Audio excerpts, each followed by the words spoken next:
Another week goes by of tests and trials and tribulations, another week in fear, another week where we are pushed to our limits, sending out peace and love to everybody out in the world from here in London. And one thing I've noticed in the last 2 weeks is that these times of crisis bring out the best and the worst in people. And you probably noticed this about yourself. You've had some amazing moments that maybe even surprised you how resilient you are, and some times of just real weakness where you just wanted to kick yourself, where you didn't behave correctly in front of your friends or your family or your colleagues, and you let something pull you down into a depression or had a fearful moment. And that's okay too, but it's just these times of crisis when we get to see the realness inside of us. And I remember my old martial arts teacher, shout out to Chris Kiston, trained with him for 8 years, and he said, Brian, you learn a lot about yourself when you get into a fight. And I didn't really understand what that meant at the time until we started fighting. And it's true, you find out what you're really about. And a lot of times you're surprised with how resilient you are. And sometimes you're not. Sometimes you're scared and you can't execute and it's a mess. But it's a place and a time to grow.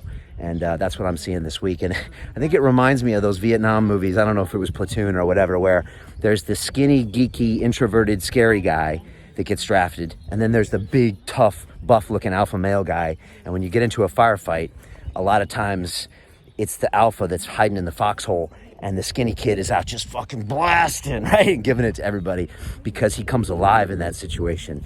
And I think a lot of people are experiencing that out there right now. I'm finding in a really weird way that I'm thriving in this time of crisis. I feel like it's a call to action for me. I feel like in many ways I've prepared my whole life for an event like this. I quickly remember, 2008 financial crisis. I remember being at ground zero in 9/11. I remember these things, and these are things that help me put this in perspective. And I'm trying to talk to my family and my younger members of my team and just trying to put this in perspective, because this too shall pass. And this is also one of the greatest moments of your life. And I know that's really hard to explain. Why do all the movies in Hollywood, why are they about war? Because in war, people step up their game. It's when you see greatness and when you see horrible stuff. But that's the things that we look at, and those things inspire us as humans. And this is a precious time right now. And that's why I'm telling, my team, I said, you should really be coveting this time. I mean, this is an amazing time for you to step up, and for us as a movement to put out just great messages and just show the world by example that we are looking forward. We are going to get through this and be stronger in the process. And, in a few weeks from now or a few months from now, this will be over. And that will be a good thing. But in some ways, it will also be a bad thing, because you will have missed your chance to grow and to find solutions, to adapt, to overcome. I mean, yesterday I trained in our stairwell, and I pulled out a kettlebell I haven't used in years, and I did a windmill in a stairwell. I mean, who would have figured, right? I pulled out an old boss root and shadow boxing burpee routine I hadn't touched in 8 years. I'm getting really creative with how I can still manage to do the things I love and I want to do.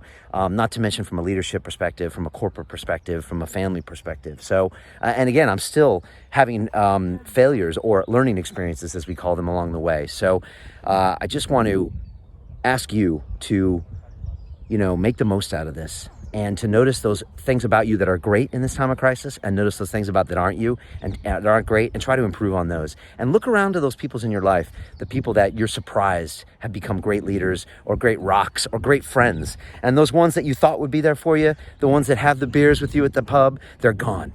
And I see it out there with influencers, I see it out there, all the inspirational quotes, all the rah-rah, and now they're just locked down and hiding and scared. And I'm just like, where are you? It's fascinating to watch. And so there you go. As you can see at London Real, we've actually been putting out more content. We've actually been working harder these past 2 weeks, broadcasting as much stuff as possible. Some great content this week. Robert Kiyosaki really dropped some science, really hard talk. So don't watch that unless you really want someone to call you out on your BS and basically put it all on you. You take ownership of your health, your financial situation, everything about you, because you are why you're here today. And for the last 10 years, you could have been doing things differently that would have changed your situation today. So stop it with the victim mindset. Stop waiting for the government to give you a handout. Stop waiting for things to be fixed for you and go fix them yourself. And that's what Robert said. It was amazing. Dr. Stephen Gundry talked about how your diet and your consumption of sugar literally could be killing your immune system and could make you more susceptible to this virus. So again, more hard talk from him. And we just had more and more people. Greg Braden was amazing. Judd Brewer was amazing. And next week, we've got the biggest, most powerful lineup in London Real history. I mean, it's crazy. We got Saguru, we got David Icke, we got Grant Cardone, we got Wim Hof, we got Bruce Lipton in 4 days. Are you kidding me? And we're streaming them all live, baby. So just stay tuned. Take something from these people, you know? This isn't entertainment. This is transformational content. I want you to get something from it, and I want you to take your life and your people's lives to the next level. That's really what I'm doing. And I want to give a big shout out to my man, Wes Watson in Dago, who is one of those leaders that is stepping up in this time of crisis. And who would have figured 10 years in the California penal system would have prepared him to be such a great leader in this times of crisis. And like he said, this is nothing. You think this is lockdown? Try being in a cell. And anything where you're not stepping up to the game is straight up bitch, as Wes would say. And Wes says it better than me. So go follow him, check him out. And again, get his perspective on it. For him, this is nothing. This ain't lockdown. This is like a holiday for him. And so put it in perspective. It's all perspective. You know, it's whatever you bring to the table. If you want to be a failure, you will. If you want to be a success, you will. If you treat all of this with gratitude, then you will be happy with it. If you treat all of this with disdain, then you will not be happy with it. It's the same lesson. It's just a different time of life. So there you go, folks. I'm here. It's a beautiful sunny day. You can see the skyline of London behind me. And look, baby, we don't stop. The sun rises, the sun sets. I love hanging out with my boys, 3 and 4 years old, because they don't give a fuck about this crisis, because they don't even know what's happening. So they're just like, what's up? And I love it. It's a lot of fun. So there you go.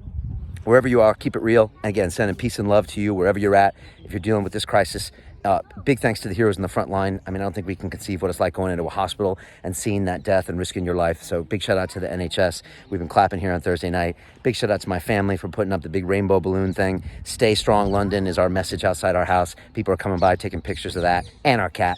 And whatever you're doing out there, stay strong. We're going to flatten this curve. The next 2 weeks will be hard, but then I do think things will get better.